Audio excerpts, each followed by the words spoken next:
Olá, amigos, tudo bem? Estamos de volta. E hoje, aqui no programa Pontuando, nós ainda vamos falar do tema da hegemonia. Mas a gente vai falar de como que poderia acontecer a revolução pregada por Gramsci na sociedade do desempenho, a sociedade do cansaço de agora. Então a proposta aqui foi fazer uma leitura de alguns autores, de alguns ensaístas e até minha própria, de certa forma, sobre como que você poderia pregar algum tipo de combate à hegemonia, como sempre pregou o Gramsci, e não só ele, muitos outros também pregaram, mas a forma como ele concebeu a teoria foi muito interessante. E por isso que ela é validada, ela é estudada.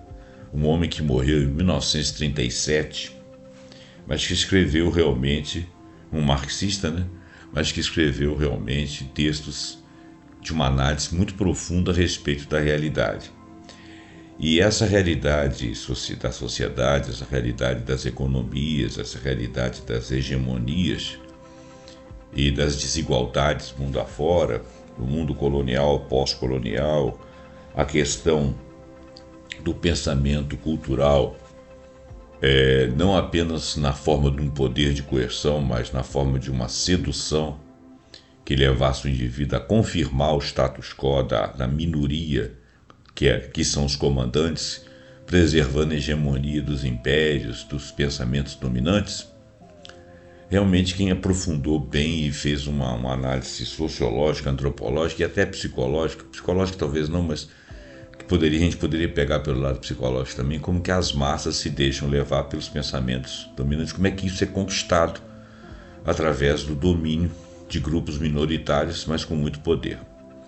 De repente, a gente se depara com o Byung-Chul Han, que diz que na atual forma como a sociedade está, quer dizer, já nesse século, 25 anos desse século, considerando que depois de 1937 houve uma guerra mundial, depois uma guerra fria, a internet, vários tipos de modificações tecnológicas, o mundo se comunica muito mais rapidamente, a velocidade das informações, nós descambamos para um mundo caótico, onde você não tem mais uma unidade de oprimidos, vamos chamar assim, de pessoas que são consonantes com o sistema e que internalizaram a forma como o sistema dá seus comandos, como se fossem esses comandos os nossos próprios comandos.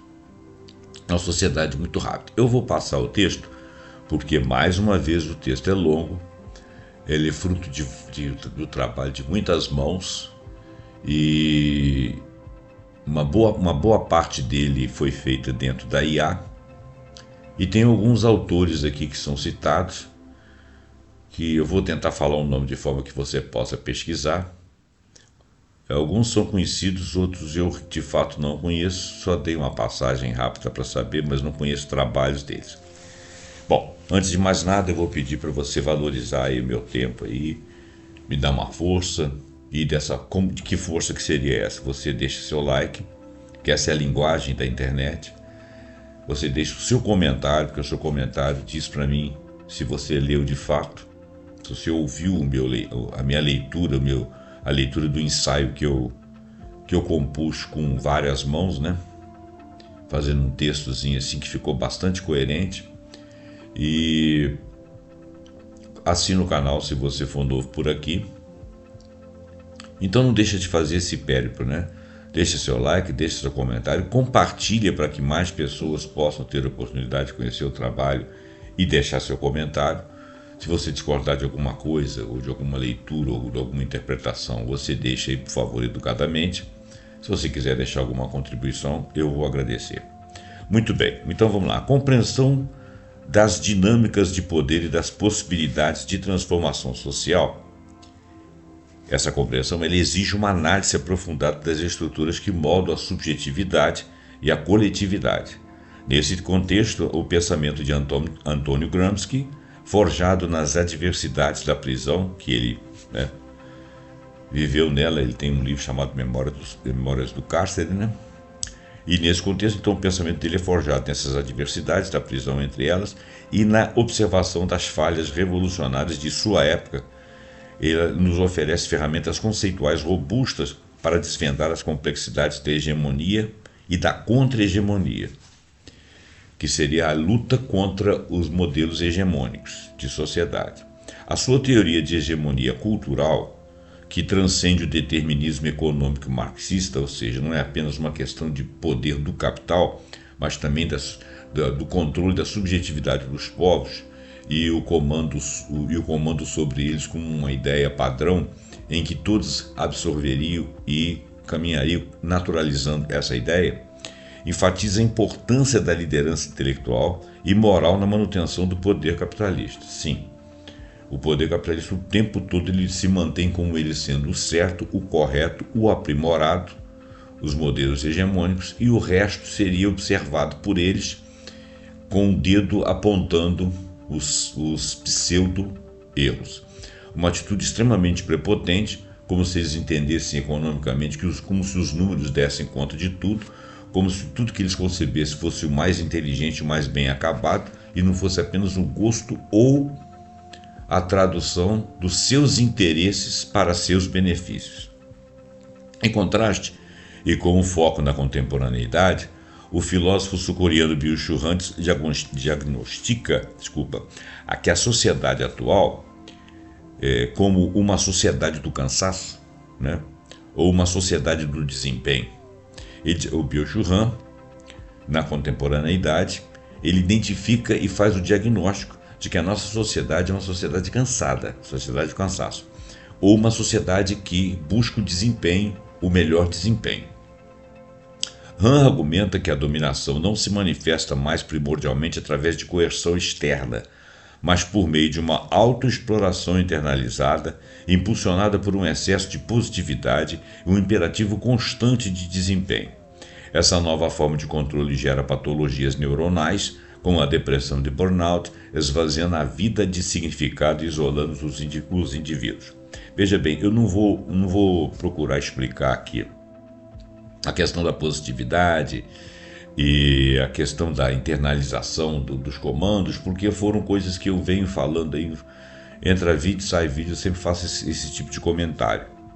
Claro que você não necessariamente assistiu outros vídeos meus. Então, faz uma pesquisa rápida aí, Byung-Chul Han, B-Y-U-N-G, Chul é C-H-U-L e Han é H-A-N, Sociedade do Cansaço. Aí você no Google vai aparecer uma fitinha ali do inicial do Gemini que vai explicar. Ou se você quiser, vai no GPT ou no próprio Gemini, no DeepSeek ou no Copiloto, qualquer um.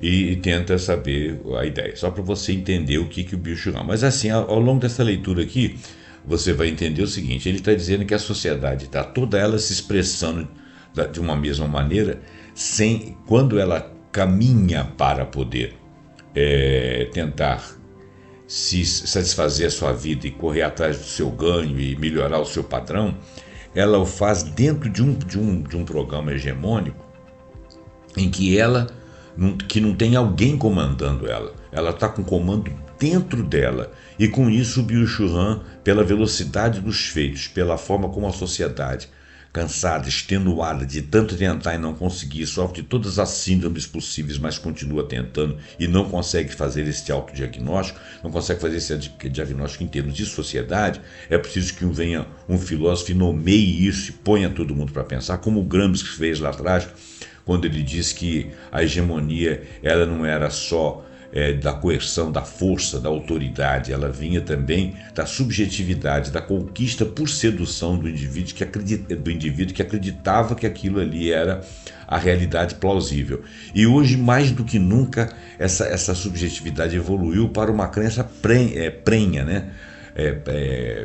Uma crença presente o tempo todo, não olvidada por ninguém, de que realmente o desempenho, o ganho, a conquista, isso depende exclusivamente de nós, que não é um sistema que está nos conduzindo. Então, quer dizer, se antes do pensamento hegemônico estava conquistando subjetivamente as pessoas, mas existia de certa forma uma coerção, porque existia um domínio econômico, ou às vezes até um domínio na forma de armas, na forma de coerção de periferias, hoje em dia isso ainda existe, claro, mas é muito mais fácil você ter, a subjetividade está muito mais predisposta a acompanhar o sistema e trabalhar em prol de poucos, mas achando que está trabalhando para si.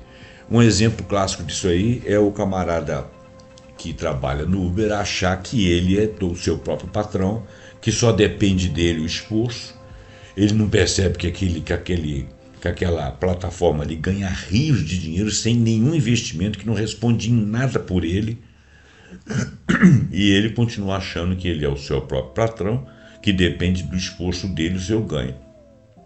E ele não tem qualquer tipo de apoio social, ele não tem qualquer tipo de assistência, e não gosta que quando alguém do governo supõe que ele deva se cadastrar, que a empresa deve responder alguma coisa por ele, porque ele se pensa livre, ele acha que ele tem liberdade. Quer dizer, ele não vê as dificuldades que ele vai passar. Se o carro dele quebrar, se ele sofrer um acidente, ele não tem benefício social nenhum, ele não tem onde encostar. E diante da ideia hegemônica de que ninguém é pai de ninguém, que o cara não tem que cuidar daquele pobre coitado que está ali, é aí que está o nó górdio da história. Se eu ganho mundos e fundos em cima de você, como que eu não respondo por nada com relação às consequências do seu trabalho em prol do meu afortunamento? O que mais ou menos seria isso. Então, dei esse exemplo aí. Vamos continuar para a gente não ficar muito tempo aqui falando.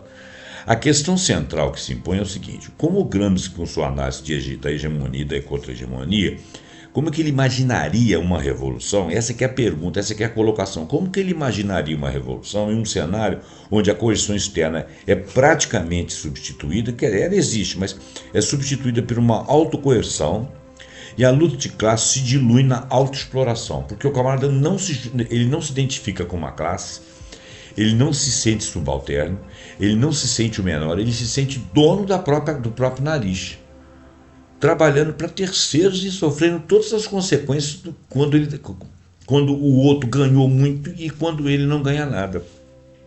Ele nunca tem amparo. E se ele parar amanhã, ele não prejudica o dono, porque entra outro no lugar dele. Se ele continuar depois da manhã todo alquebrado, ele não prejudica o dono, ele só prejudica a si próprio. Então, ele é chefe de quê? Ele é empresário de quê? Né? Se ele ganhasse muito dinheiro, se ele desse uma oportunidade dele ganhar muito dinheiro, ele teria uma reserva para os tempos parados. Mas não é verdade. Ele trabalha demais para ganhar pouco. E ele dá muito de ganhar. Então, quer dizer, ele se autocoage a persistir na tentativa. Ninguém ele imagina que é responsável pelos desidérios dele, pelos destinos, pelas consequências. Ninguém, né? E ele continua. E muitos pensam assim. Então essa subjetividade é muito mais bem acabada. Como que o Gramsci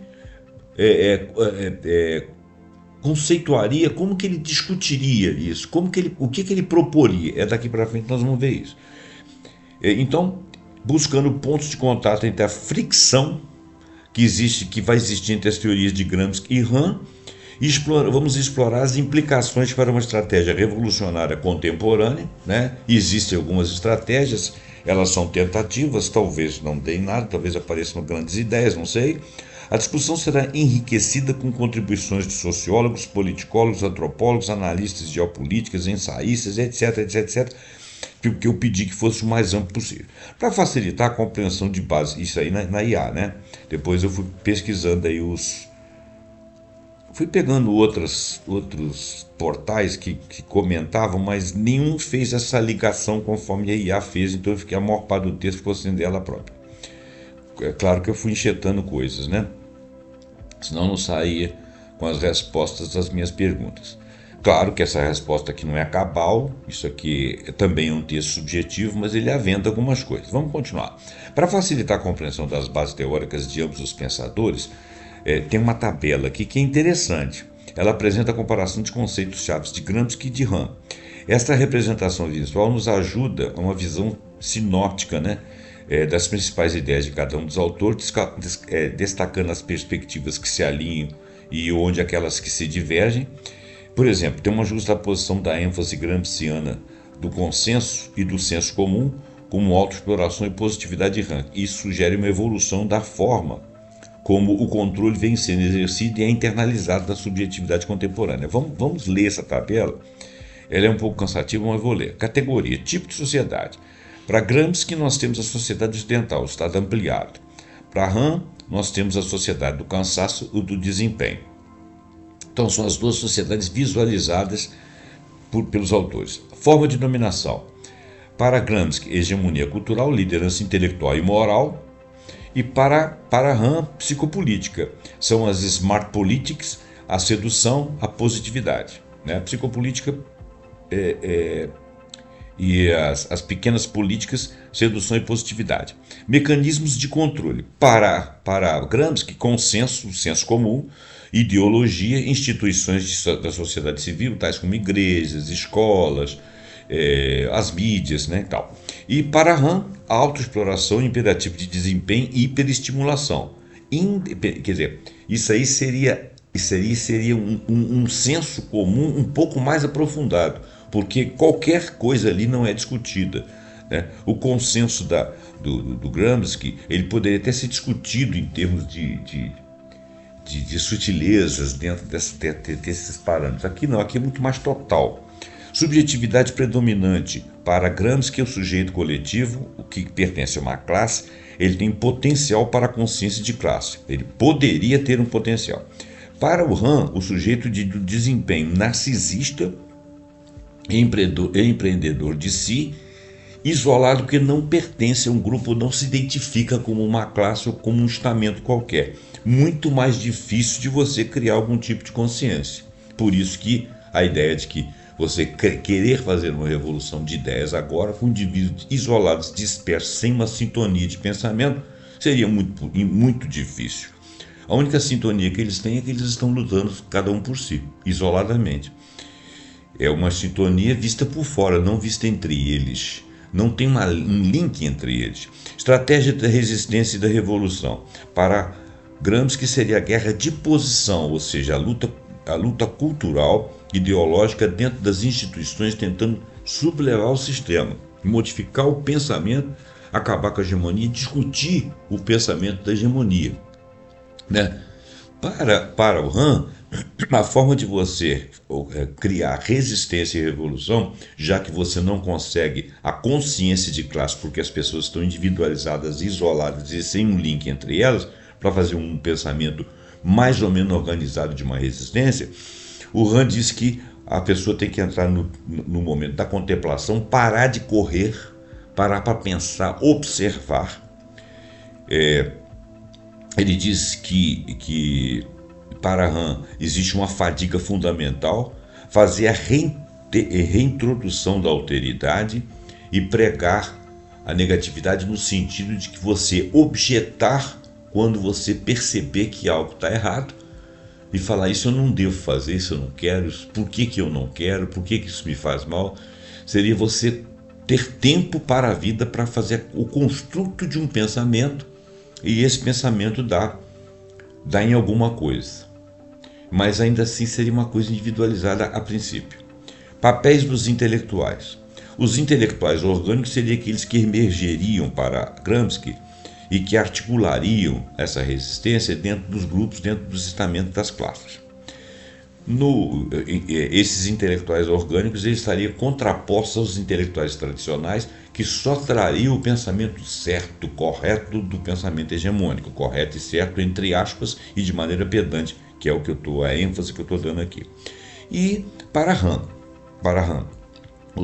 os intelectuais seriam críticos dessa positividade, críticos dessa aceitação, começariam a propor outras formas de agir para chamar a atenção das pessoas, desmascarando a ilusão da liberdade, e começa a promover o não fazer, o não aceitar, para que as pessoas pudessem entender. Então, é realmente uma coisa que demorou para ser falada, mas foi interessante. Agora, vamos falar da hegemonia gramsciana, consenso, coerção e sociedade. Sociedade civil, desculpa. O Antônio Gramsci, um dos mais influentes teóricos marxistas do século XX, inovou ao expandir esse conceito de hegemonia para além da liderança política ou econômica. Quer dizer, não é apenas a liderança política que infunde aquilo ali e as pessoas acreditam. Né? Existe uma sedução, existe um convencimento de que uma naturalização por parte das pessoas que seriam as coagidas, entre aspas, né, que seriam as pessoas que estariam ali na base da sociedade, nas classes mais baixas, concordando com a hegemonia do principal lá do grandão. Então, para Gramsci, a hegemonia cultural é a capacidade da classe dominante de exercer uma liderança intelectual e moral, né, sobre a sociedade, obtendo consentimento espontâneo dessas massas. Isso significa que as ideias e valores da classe dominante são difundidos de tal forma que se torna um senso comum, aceito por todos, mesmo pelas classes subalternas, legitimando a ordem social existente, como se essa ordem fosse a ordem natural, a ordem correta. E se você sente mal-estar e se você não concorda com aquilo, você fica chateado com tal, mas é assim que é.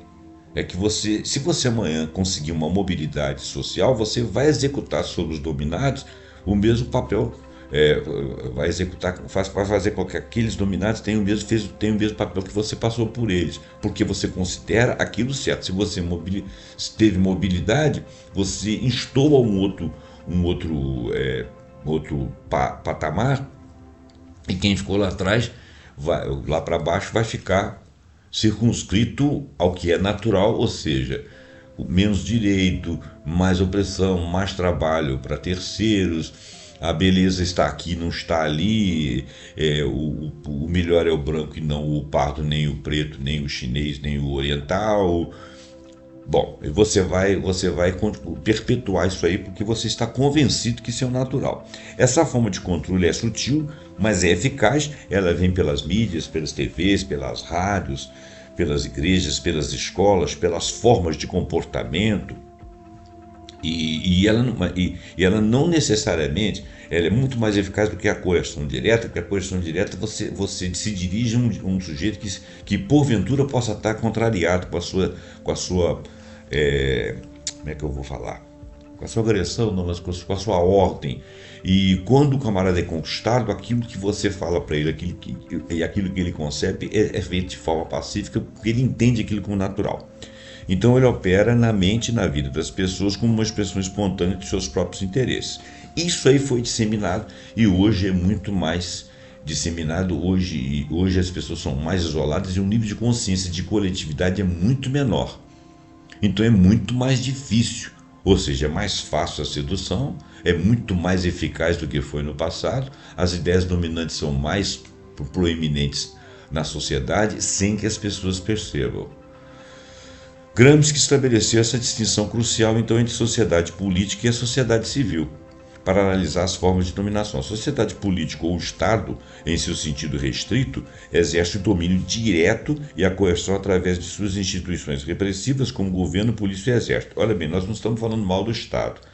Nós estamos falando que o Estado foi tomado e controlado pela classe dominante. O Estado é consequência de você ter uma nação ali cuja representação está no Estado e toda a administração, toda a política, todo o funcionamento jurídico, etc., estaria por conta dessa administração eleita por todos, estabelecida e aceita. Agora, se esse Estado foi cooptado pela classe dominante, né, num sentido restrito, ele vai exercer através do Estado, por essa classe dominante vai exercer um domínio direto, e a coerção vem através das instituições repressivas, e como o próprio governo, que vai dar certos comandos, não aceitar outros, a polícia e o exército. Mas essa é a coerção direta exercida através do Estado, né?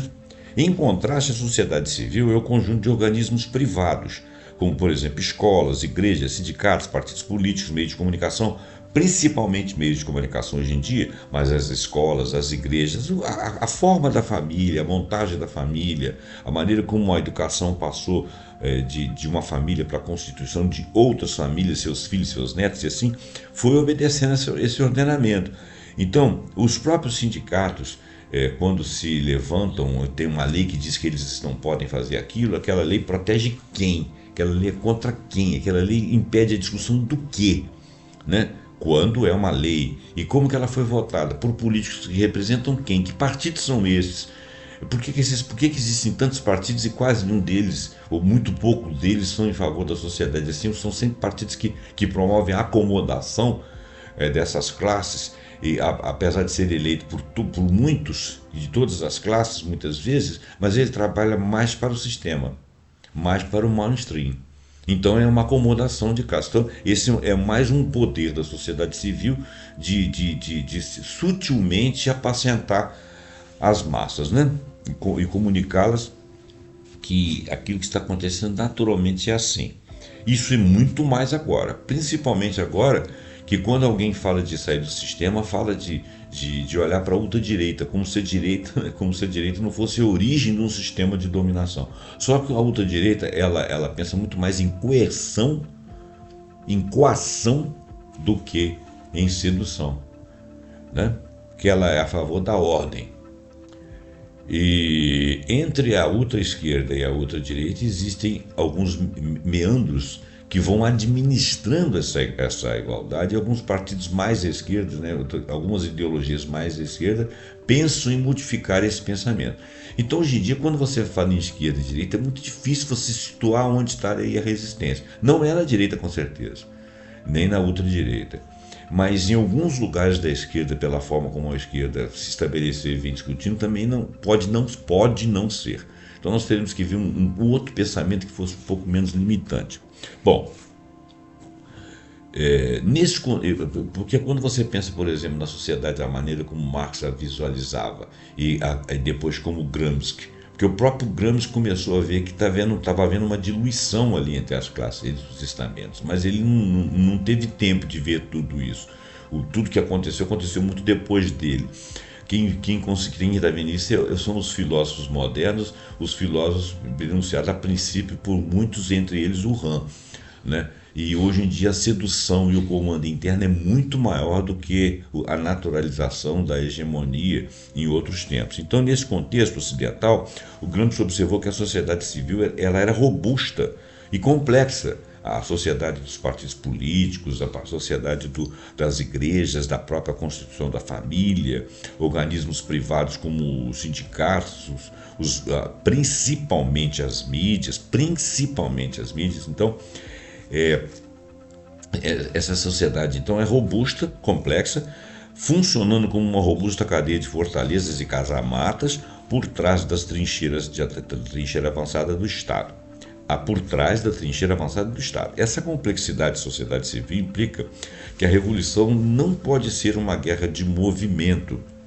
Essa complexidade da sociedade civil implica que a revolução não pode ser uma guerra de movimento, um assalto frontal e direto ao Estado, como ocorreu com a Revolução Russa, onde a sociedade civil era primitiva e gelatinosa. A sociedade civil ela não era exatamente bem constituída.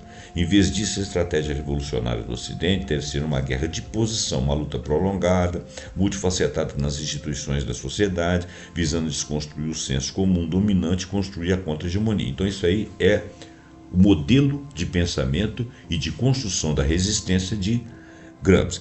A construção de uma contra-hegemonia exige o surgimento e atuação de intelectuais orgânicos que seriam emergentes dos grupamentos e das classes, que poderiam formalizar a ideia de como que se daria essa resistência, explicando por que essa resistência seria necessária, como que o seria explorado e parará, diferentemente dos intelectuais tradicionais, que vão estar ao lado do Estado, apartados da sociedade. Os intelectuais orgânicos emergem das próprias classes subalternas, já disse, sua função é articular e disseminar ideologia alternativa, desafiando o senso comum burguês e promovendo uma cultura própria para a classe trabalhadora, inclusive de vários segmentos.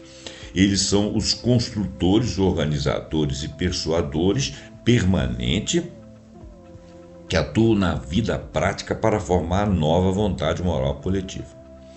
Bom, então Gramsci foi até aí. A complexificação da coerção e o consentimento tem um título.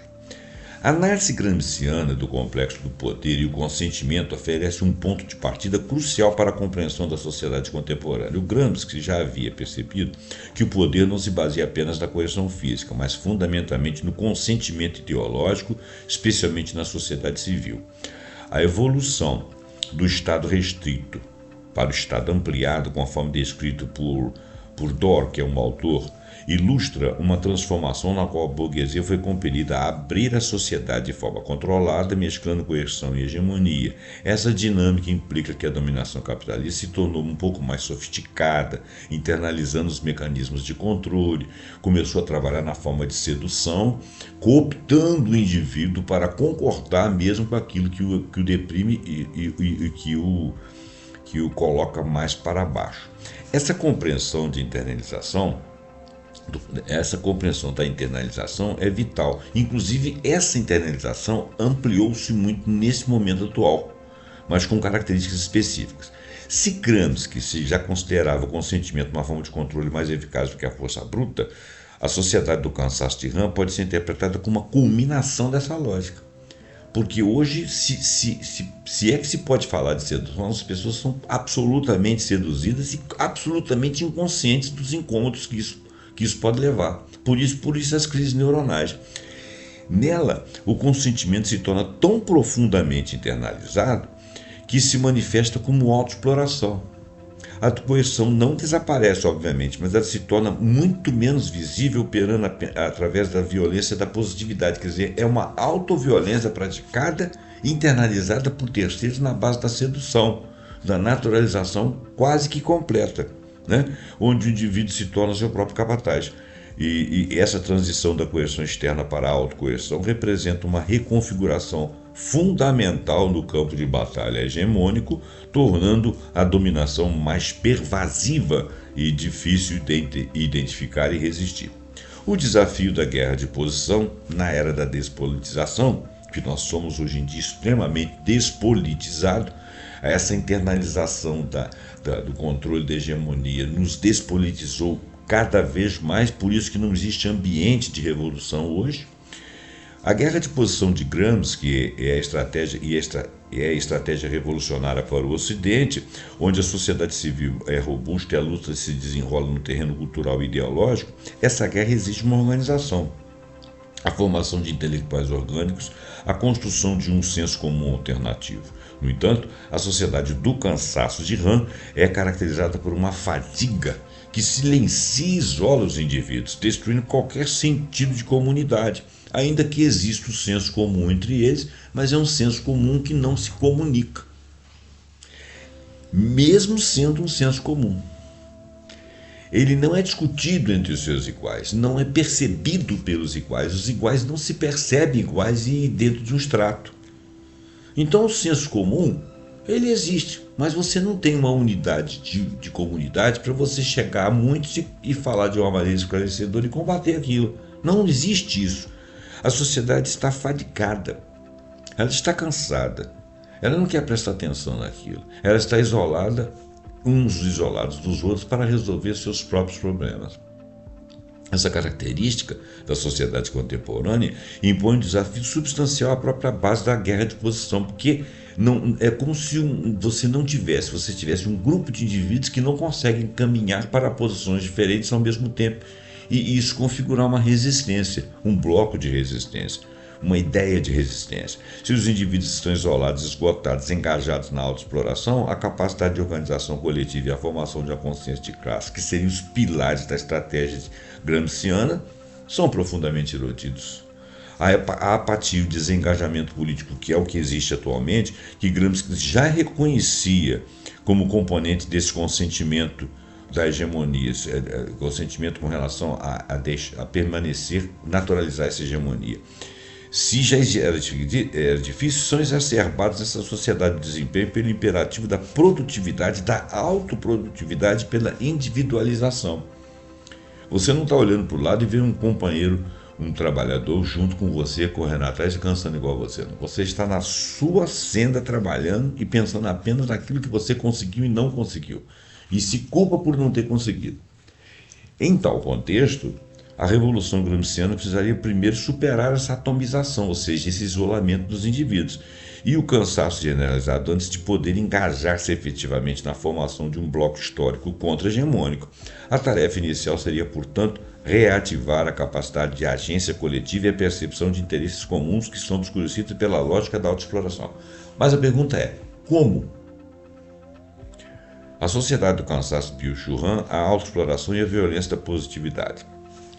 Eu fiz um texto, quase que fiz um texto aqui, li um texto dele, Han, traduzindo assim, conversando, né? Exatamente sobre esse tema aí. Está aí para trás, aí, tem mais ou menos um ano. Byung-Chul Han oferece uma crítica incisiva à sociedade contemporânea, argumentando que ela passou por uma transformação fundamental. Segundo Han, a sociedade disciplinar que foi descrita por Foucault, caracterizada por proibições, leis, limitações, aquilo assim, tipo você não deve, foi substituída por uma sociedade do desempenho, da sociedade do cansaço. Nessa nova configuração, o imperativo dominante é a positividade e a auto-otimização, ou seja, você pode, ou nós podemos, aquela ideia de we can. Isso impulsiona os indivíduos a uma busca incessante por produtividade e sucesso, que é uma coisa complicada. Nessa sociedade do desempenho, a dominação assume uma forma insidiosa. O indivíduo se torna seu próprio explorador e agressor. A busca implacável por uma performance e a pressão para atingir metas cada vez mais elevadas levam a um esgotamento crônico, por isso a fadiga, manifestado por doenças neuronais como depressão, síndrome de burnout, transtorno de déficit de atenção, etc, etc. E Han destaca que, nesse cenário, o explorador é ao mesmo tempo o explorado, porque ele trabalha a favor do pensamento hegemônico, se obrigando a fazer as coisas e, portanto, explorado. Então, ele aparece como explorador sem ganho, porque ele age por terceiros, ele é o capataz, né, de si próprio. O agressor e vítima não podem mais ser distintos, embora o agressor esteja em nome do agressor real, mas ele, capataz de si mesmo, não consegue ver. Essa autoexploração está intrinsecamente ligada à dissolução da alteridade, um conceito fundamental na análise de Han, dissolução da alteridade. Vamos ver o que é isso. Ele argumenta que a globalização e os avanços tecnológicos têm homogeneizado as nações econômica, política e culturalmente, levando ao desaparecimento do outro ou do estranho. Quando o distinto se dissolve e não há uma divisão clara entre o eu e o estranho, que Han associa à negatividade, ou seja, aquilo que eu não concordo, que eu vejo como diferente, e que eu paro para pensar e olhar e discutir, o indivíduo, embora aparentemente protegido de ameaças externas, é exposto a uma violência da homogeneidade e uma relação narcísica ou narcisista, onde o sujeito e o objeto o objeto de desejo coincide. O sujeito e o objeto de desejo coincidem. O excesso de positividade, portanto, torna-se uma forma de violência internalizada. Muito bem. A crítica de Han se estende à psicopolítica e ao neoliberalismo. Ele argumenta que o neoliberalismo penetra nas esferas psíquicas e culturais, operando não pela repressão, mas pela sedução e pela divulgação voluntária de informações particulares e pessoais. O sistema, em vez de proibir, agrada e satisfaz, buscando tornar as pessoas dependentes e transformando-as em órgãos genitais do capital. O senso comum neoliberal, conforme analisado por Carlos Torres, que é um professor que escreveu alguns livros e alguns temas aí, promove intensamente a competitividade, a meritocracia e a individualização, resultando em desengajamento político e a renúncia da luta intervencionista. A crença de que o sucesso depende unicamente do esforço individual leva à internalização da falha como um problema pessoal e não um problema sistêmico, um problema da sociedade, um problema externo que estaria ali coibido. Subjetividade do campo de batalha hegemônico. O Gramsci, então, já havia apontado para a importância da liderança intelectual e moral e do senso comum na formação da subjetividade e no consentimento à ordem dominante. Han aprofunda essa perspectiva ao demonstrar que o neoliberalismo, por meio da psicopolítica, internaliza o controle de forma ainda mais profundo, levando o indivíduo a se autoexplorar sob a ilusão de liberdade. O próprio projeto de autodesenvolvimento e auto-otimização, que parece ser uma expressão de autonomia, torna-se, na verdade, uma nova e sutil forma de coerção.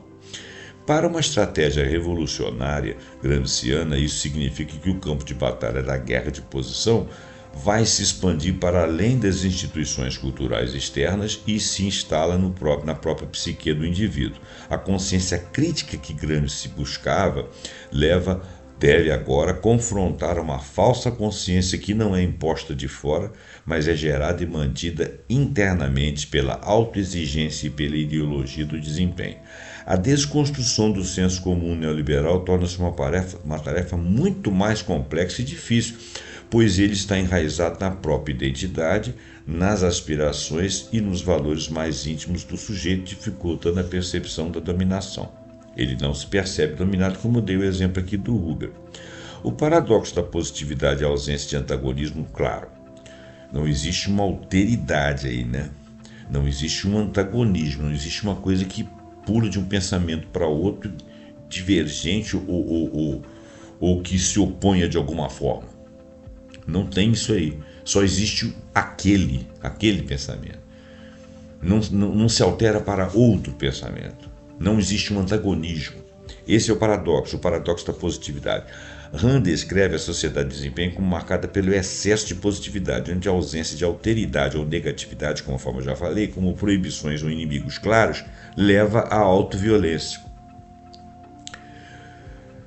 Então, o paradoxo reside no fato de que, ao eliminar o outro como fonte de ameaça ou conflito, a violência se volta para dentro e o explorador e o explorado se fundem em uma única figura. Bom, isso é uma ideia muito interessante, mas nós já falamos isso várias vezes, né? Essa fusão do antagonista representa um desafio fundamental para a teoria da revolução de Gramsci. A teoria gramsciana pressupõe um antagonismo de classe e a necessidade de unir forças contra um inimigo comum para formar blocos históricos e blocos contra-hegemônicos. Se a violência é auto-infligida e a figura do outro não aparece ou é homogeneizada, não se podem formar essas alianças e coalizões. Como que nós vamos formar? A luta pela hegemonia e a disputa que Gramsci concebeu depende de uma clareza sobre quem são os opressores e quem são os oprimidos, ou seja, você trabalhar com os intelectuais orgânicos dentro de uma classe para se estabelecer e visualizar quem é o inimigo, a quem se vai se contrapor uma ideia. Se você não visualiza o inimigo, se você não visualiza a violência, se você não está junto com o outro sentindo a mesma coisa, embora esteja sentindo, mas você está isolado e não sabe disso, como que você vai fazer revolução? Como que você vai unir força? Como você vai tomar posição? Como que vai aparecer um intelectual que consiga articular? Porque articular é basicamente usar argumentos. O argumento demanda tempo. A sociedade rápida, a sociedade da informação, a sociedade digital de hoje, ela não tem tempo para argumento. O argumento toma tempo. Ela já está mudando de assunto, mudando de posição e correndo atrás. Ela está no corre, como se diz aí na brincadeira aí, na gíria, né? A revolução nesse contexto precisaria primeiro de reintroduzir a negatividade. Alguém tem que dar um basta. O Rand, por exemplo, falou em contemplação, falou em arte, aquela coisa que chama atenção, assim, que dá um boom, assim, fala, peraí, vamos parar para ver. Precisa da negatividade, precisa da percepção do outro, ou seja, precisa estabelecer que alguém está ganhando com aquilo e esse alguém não sou eu, então existe o outro. O sistema, o capital, a estrutura de poder, é preciso que seja visto isso como um antagonista externo para que a autoexploração possa ser reconhecida não como uma falha individual, mas como uma exploração sistêmica que demanda uma resposta coletiva. E o mais interessante é o seguinte, quando você começa a argumentar com essas pessoas que estão no corre aí, que elas estão correndo, mas que alguém está ganhando com aquilo, ela não tem tempo para prestar atenção em você e fica te olhando de esguelha como quem diz assim, pô, esse cara aí perdendo tempo enquanto eu tenho que correr aqui, entendeu? Está gastando meu tempo. Quando na realidade está tentando chamar de uma consciência desse, daquele, do outro, para formar um grupo, para mudar o sistema. Agora, como que será essa mudança é que a gente não consegue ver ainda. Gramsci imaginaria a revolução na sociedade do cansaço. Como que ele imaginaria? Vamos ver.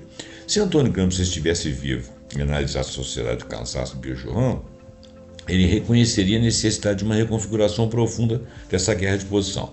A revolução não poderia mais ser travada apenas pela conquista de instituições tradicionais, que disseminam ideologia como escolas, mídias, sindicatos, etc. Em vez disso, a luta principal se deslocaria para o desmantelamento da lógica da autoexploração que opera dentro dos indivíduos. A longa marcha através das instituições, cunhada por Rudi Dutschke como base nas ideias gramscianas, precisaria ser complementada por uma longa marcha através da psique, que foi a teoria aí, cunhada pelo Rudi Dutschke. Desculpa, eu falo o nome desse cara toda hora errado. Visando a desprogramar o imperativo de desempenho internalizado. Na realidade, a pessoa precisa de parar para pensar que não é só o desempenho que é esperado dele, não. Porque ele tem o desempenho, até tem, mas ele não chega ao sucesso porque não é para chegar, ele não vai conseguir, né?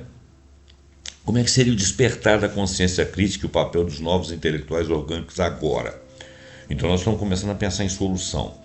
A primeira etapa de uma revolução gramsciana na sociedade do cansaço seria despertar de uma consciência crítica para a natureza ilusória da liberdade na sociedade do desempenho. Isso exigiria que os intelectuais orgânicos não apenas articulassem uma visão de mundo alternativa, mas também ajudassem os indivíduos a reconhecerem sua própria exploração como uma forma de dominação sistêmica e não como uma falha pessoal. Bom, a primeira coisa que você tem que fazer é fazer com que o indivíduo conseguisse te ouvir. Nesse cenário, os novos intelectuais orgânicos poderiam ser figuras que atuam no ambiente digital, como criadores de conteúdos socialmente progressistas no YouTube, que reaproveitam essa popular instituição da sociedade civil para desafiar o Estado capitalista, o que indiretamente é o que eu estou fazendo aqui. Esses indivíduos, ao invés... Mas eu estou fazendo baseado em textos de terceiros e com outras ideias, né? Eu não estou fazendo da parte de mim mesmo. Agora, eu poderia fazer a partir de mim mesmo baseado nesse texto, mas falando em primeira pessoa, né? Como um intelectual orgânico. Mas eu não represento pessoas. Então, o meu canal poderia agregar gente, mas eu não seria uma liderança. Mas algumas pessoas, alguns influencers, vamos chamar assim, poderiam agregar, sim, a maneira do que eu estou fazendo, mas poderiam agregar e criar grupos, discussões, e aí a partir disso se estabeleceria. Então, quer dizer, eu seria uma pequena parte desse sistema, através que estou veiculando ideias de outras pessoas que estão tentando quebrar essa hegemonia aí, né? E aqui na realidade eu estou fazendo apenas uma análise, estou trazendo a análise de terceiros. Então, nesse cenário, os novos intelectuais orgânicos eles poderiam ser figuras que atuam no ambiente digital, como criadores de conteúdos socialmente progressistas, como no YouTube, que reaproveitam essa popular instituição da sociedade civil para desafiar o Estado capitalista. Esses indivíduos, ao invés de meramente informar, que é o que eu estou fazendo, engajariam o público em uma reflexão crítica sobre as normas de desempenho e a cultura da positividade, que é o que eu não estou fazendo, porque eu não sou uma liderança. Porque eu poderia criar fóruns, né? Se eu tivesse representatividade, se eu fosse muito visualizado, eu poderia criar fóruns e fazer discussões. Então eu estaria no lugar desse intelectual orgânico, fazendo um engajamento público. Não é bem meu caso aqui. Meu caso é mais informativo e discursivo e até reflexivo. A tarefa seria complexa, pois a cultura própria que a classe trabalhadora precisaria desenvolver para contrapor a hegemonia burguesa teria de ir além da mera conscientização econômica, adentrando as esferas da saúde mental ou do bem-estar subjetivo. Então, quer dizer, teria que ser um grupo de intelectuais mais bem versados que conseguisse argumentar e provar coisas mais profundamente. Isso não é muito fácil. A revalorização da fadiga fundamental e da contemplação. Hahn sugere que a fadiga fundamental, o conceito de Henke, pode ser uma fadiga enganosa, visionária, reconciliadora, capaz de conectar o indivíduo ao coletivo e dar origem ao espírito. O Han está dizendo o seguinte, que quando você chega naquela fadiga fundamental, fala, não é possível, será que eu vou ficar dando murro em ponta de faca aqui toda a vida? Né? Que seria o conceito de Henke, pode ser uma fadiga enganosa, visionária reconciliadora, capaz de conectar o indivíduo ao coletivo e dar origem ao espírito. Gramsci, em sua visão, veria nessa fadiga não apenas um sintoma de esgotamento capitalista, mas um potencial para o ponto de ruptura. A exaustão pode, paradoxalmente, levar a uma recusa do sistema, né, e a busca por alternativas. Bom, a profundidade do tédio em que Hunt discute, que permite a receptividade ao mundo e a amizade com o mundo, seria um pré-requisito para a formação de uma vontade moral unificada, como proposto por George Sorel, que influenciou Gramsci, inclusive, e uma nova identidade coletiva. Esses elementos são essenciais para a contra-hegemonia gramsciana, pois proporcionam um espaço para a reflexão crítica e a construção de novas narrativas que desafiam a lógica da produtividade incessante. Bom, esse comentário aqui foi bastante difícil de entender, né? Em tese, ele está dizendo aqui o seguinte, que quando o indivíduo chegasse à fadiga profunda, não simplesmente o cansaço de ficar fazendo força, quando ele chegasse a uma fadiga que o deixasse quase que estático, ele entraria em má percepção do ambiente, ficaria assim vagando no pensamento, ele poderia uma hora ter um start e falar assim, poxa, não é possível que tudo isso que eu faço redunde nisso que estou. Então isso aí poderia ser um start para ele se ligar a outros cansados e começarem a articular. E aí entraria o tal intelectual que poderia colocar algum ordenamento de pensamento. E exemplos da contra-hegemonia da sociedade do desempenho. Existem os movimentos na guerra de posição da sociedade do cansaço, ela poderia se manifestar de várias formas. Esse estudo aqui é um estudo ainda de ideias a serem, porque a sociedade, a história e a sociedade são dinâmicas, né?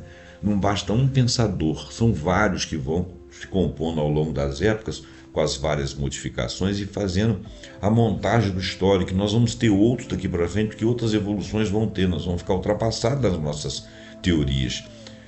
Por quê? Porque a sociedade vai modificando, pessoas vão agindo de maneira diferente, de repente está a sua geração que resolve não entrar nessa roda. Olha bem, já parece que já existe, né? Os movimentos de desaceleração, os digital detox, são iniciativas como o digital detox e a busca por tédio profundo. Não é que o cara queira entrar no tédio profundo, ele mostra que você está no tédio profundo. Representam formas incipientes de contra-hegemonia. Não sei se funciona. Eles desafiam diretamente a hiperestimulação, a autoexploração, criando um espaço para reflexão, reintrodução dessa negatividade e da alteridade na vida cotidiana. Embora não seja explicitamente revolucionário no sentido gramsciano tradicional, essas práticas subvertem, de certa forma, o senso comum do desempenho e abrem caminho para a percepção alternativas. Mas ela é feita a partir da fadiga quase mortal, né? O cara falou, tá vendo como é que você está? Presta atenção, isso não vale a pena, tipo isso, né? Mas ali tem baixa energia, mas pode estar consciência. O ativismo pela saúde mental, a luta por uma participação plena na sociedade para pessoas com doenças mentais e o respeito pela autonomia pessoal pode ser interpretada como uma forma de contra-hegemonia. Esse ativismo desafia a normalização da autoexploração e do sofrimento psíquico como uma falha individual, ressaltando a dimensão social e sistêmica dessas condições. A reforma psiquiátrica italiana de 1978, influenciada por Gramsci, ele não estava vivo, mas a ideia veio dele e foi efetivada em 1978, é um exemplo histórico de como a teoria pode informar a prática da mudança social no campo da saúde mental, mostrando a capacidade de uma minoria hegemônica de impulsionar transformações. Movimentos sociais que combatem o liberalismo é um outro modelo. Os movimentos que questionam a lógica do senso comum neoliberal na educação, na economia ou nas outras esferas, buscando alternativas à ordem existente, exemplificam a guerra de posição contra o bloco histórico neoliberal. Esses movimentos, ao desmascarar a ideologia dominante e propor novas formas de organização social, atuam diretamente na esfera da sociedade civil para construir um consenso alternativo. Aí vem uma segunda tabela aqui, que eu vou tentar passar por ela bem rapidamente, porque o nosso tempo aqui já está passando celeremente, nós estamos próximos de 1 hora. Então, temos os desafios, as respostas de Gramsci adaptadas e os exemplos e estratégias. Autoexploração e burnout. Vamos partir para o desmascaramento e liberdade como coerção internalizada, campanhas de conscientização contra a violência da positividade, dissolução, alteridade, isolamento, reconstrução da comunidade, reintrodução da negatividade, criação de espaços de encontro e solidariedade, hiperestimulação, falta de contemplação. Vamos cultivar a fadiga fundamental e o tédio profundo com movimentos tipo digital detox, chamando atenção para aquilo, desengajamento político, apatia, se for o que estiver havendo. Vamos ter a reativação da pedagogia crítica e do bom senso e educação que desconstrua o senso comum neoliberal. Então, a revolução e reumanização e recoletivização, que seria o caminho para a gente poder estruturar as ideias que outros pensadores e Gramsci buscaram. Gramsci buscava a libertação coletiva e a formação de uma vontade moral unificada para superar a exploração capitalista. O Rand, por sua vez, descreve uma sociedade onde o indivíduo está isolado, esgotado e sem sentido de comunidade. Como que se resolve isso? Essa justa posição revela que a revolução gramsciana na sociedade do cansaço seria, antes de tudo, uma revolução para rehumanizar as pessoas e recoletivizá-las, recriar o coletivo. Isso implica a criação de espaços e práticas que permitam aos indivíduos sair do ciclo da autoexploração, estabelecer conexões autênticas com os outros e com o mundo. Tem aqui termos aqui de Freundlichkeit, de Rand, que é uma palavra em alemão que tem um significado aqui que seria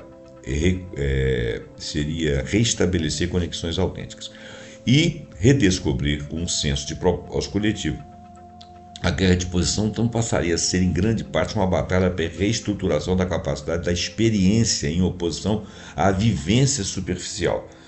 A distinção entre esses dois tipos de experiência, onde essa experiência denota uma forma negativa, aquilo que é irredutivelmente outro para a consciência, é crucial. Ao permitir que os indivíduos se reconectem com a profundidade da experiência, a base para a solidariedade e a ação comum pode ser formada, superando o isolamento e a fragmentação. A experiência aqui seria o experimentar de vários em oposição à simples vivência dos fatos. Está muito difícil de entender essa ideia, mas Rand é muito difícil mesmo, e também Gramsci. A necessidade de uma pedagogia de resistência a essa positividade. O Gramsci enfatizava a pedagogia crítica, a educação local na luta ideológica para combater a hegemonia burguesa. Mas Rand demonstra que o controle se dá agora pela positividade. O indivíduo é controlado por estar na positividade e pela internalização do weekend, você pode, onde a falha é interpretada como individual. Então, uma revolução gramsciana exigiria, portanto, uma nova pedagogia que ensine resistência à positividade, que mostre para ele que você não tem que aceitar tudo. Você não tem que achar que o defeito é seu, que você que não conseguiu.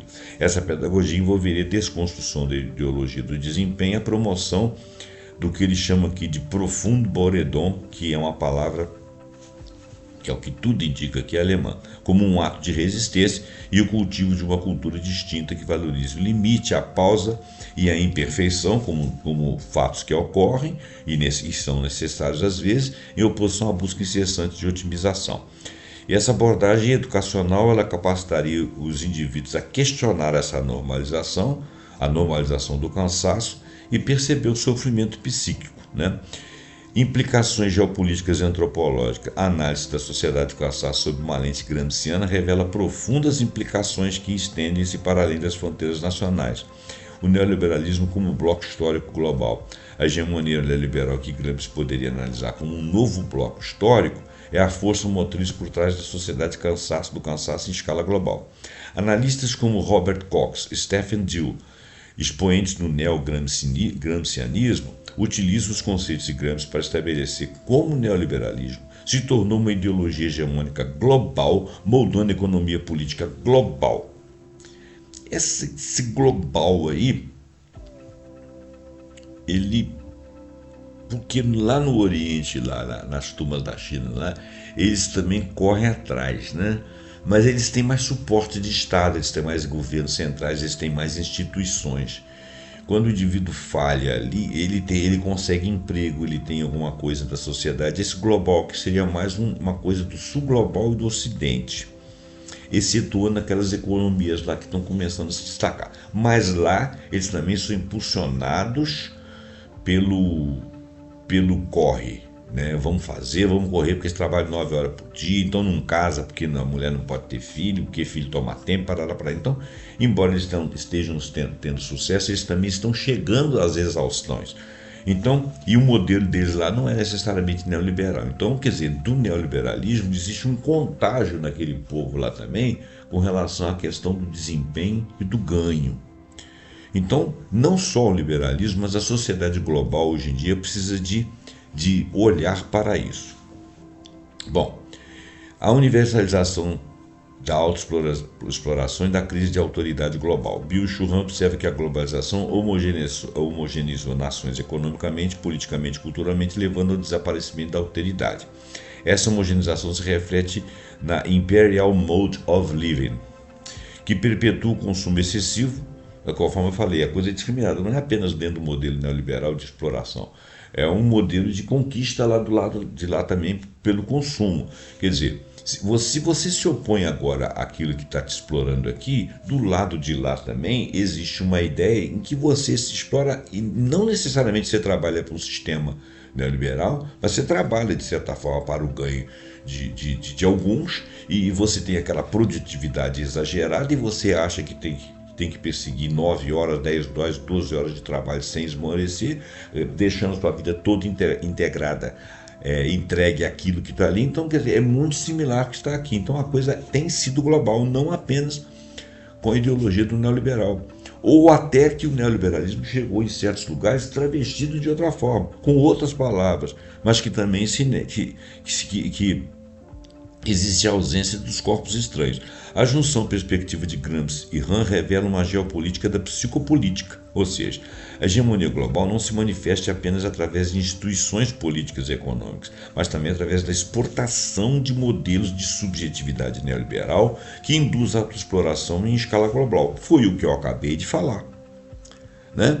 As doenças neuronais de Han podem ser vistas como sintomas globais de uma hegemonia que penetra o nível mais íntimo do indivíduo, tornando a resistência difusa e localizada. A psicopolítica, ao operar por meio da sedução e da auto-otimização, cria um panóptico sem vigia, onde o indivíduo não está se vigiando, não está sendo vigiado por ninguém, mas ele perpetua realizando aquilo ali como se fosse alguém observado, onde os indivíduos se vigiam, se exploram mutuamente a si próprios. Desafios da contra-hegemonia. A sociedade de cansaço globalizada, com sua autoexploração internalizada e a dissolução da alteridade, torna a resistência muito complexa. A ausência de um inimigo externo dificulta a formação de frentes unidas em nível global e um pilar de estratégia gramsciana de bloco histórico. A própria capacidade de pensar criticamente sobre ideias dominantes e de desenvolver uma cultura própria torna-se ainda mais crucial quando a noção do outro é absolutamente diluída. Você vê, por exemplo, se você tem aqui uma sociedade liberal que veio criando isso aí, e que lá no Oriente, que seriam lugares distantes dessa mentalidade, se lá se desenvolveu, não necessariamente um sistema neoliberal de uns centros partindo para outros, a exploração e tal, mas em que o indivíduo começou a se autoexplorar para chegar a um determinado local, o que aconteceu? Essa ideia, não direcionada a grupos econômicos poderosos, mas direcionada a formas de viver, foi exportada para lá. Então, mundialmente se trabalha essa ideia, né? E esses movimentos, ao reintroduzir um espaço do não fazer e do não ser produtivo, eu falo muito em produtividade até por causa das questões de matéria-prima e das questões ambientais. E também porque as questões ambientais não repercutem no indivíduo além dos problemas emocionais. Quer dizer, a sociedade está errada, nós temos que parar de produzir tanto, né? Rumo a uma revolução do não desempenho.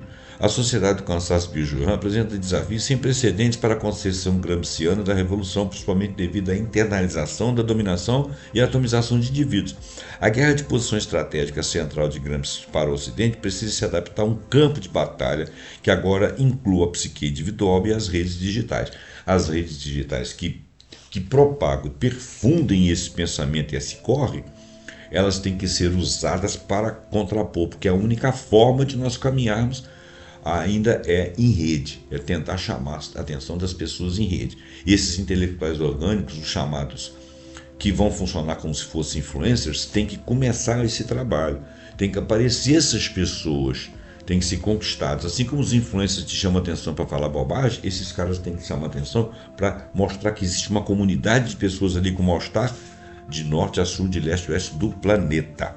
No entanto, a própria fadiga e a busca por alternativas ao desempenho pode ser o ponto de partida para a consciência crítica. Quando a sociedade mundial estiver cansada. Em essência, a revolução imaginada por Gramsci na sociedade do cansaço seria menos sobre um assalto direto ao Estado, porque não é exatamente o Estado que representa isso, e mais sobre uma transformação cultural e subjetiva profunda da sociedade humana. A complexidade da interseção entre as teorias de Gramsci e Hahn abre diversas avenidas para pesquisas futuras. Seria valioso explorar com maior profundidade manifestações culturais e artísticas contemporâneas que já atuam como formas de contra-hegemonia na sociedade do cansaço, analisando como a arte, a literatura, outras expressões culturais podem desafiar a lógica da positividade e da autoexploração. Além disso, a análise de estudos de casos de movimentos sociais contemporâneos que, de forma consciente ou mesmo inconsciente, vêm aplicando princípios da guerra de posição contra a autoexploração e a psicopolítica do neoliberalismo exportada para o mundo todo. Poderia oferecer insights práticos sobre estratégias mais eficazes para a transformação social desse novo cenário. Gente, aqui tem matéria aqui de vários autores, tá? Entre eles o Bifo, entre outros aqui. Eu vim saltando partes do texto que eu fiz aqui porque ficou muito longo. Então eu perdi aqui alguns autores, mas isso não faz muita falta porque as ideias deles estão aqui, tá? Bom, gente, então isso aí é um texto fundamentado nesse pensamento. Eu espero que você não tenha ficado excessivamente cansado com a minha falação. Espero que você passe esse vídeo para frente, deixe seu like. Se você quiser compor algum pensamento, discutir alguma ideia, trazer alguma contribuição, deixa no comentário. Assine o nosso canal e principalmente compartilha esse podcast vídeo. Muito obrigado pela sua atenção e até o próximo programa, pontuando com algum assunto que nós acharmos muito interessante. Até lá.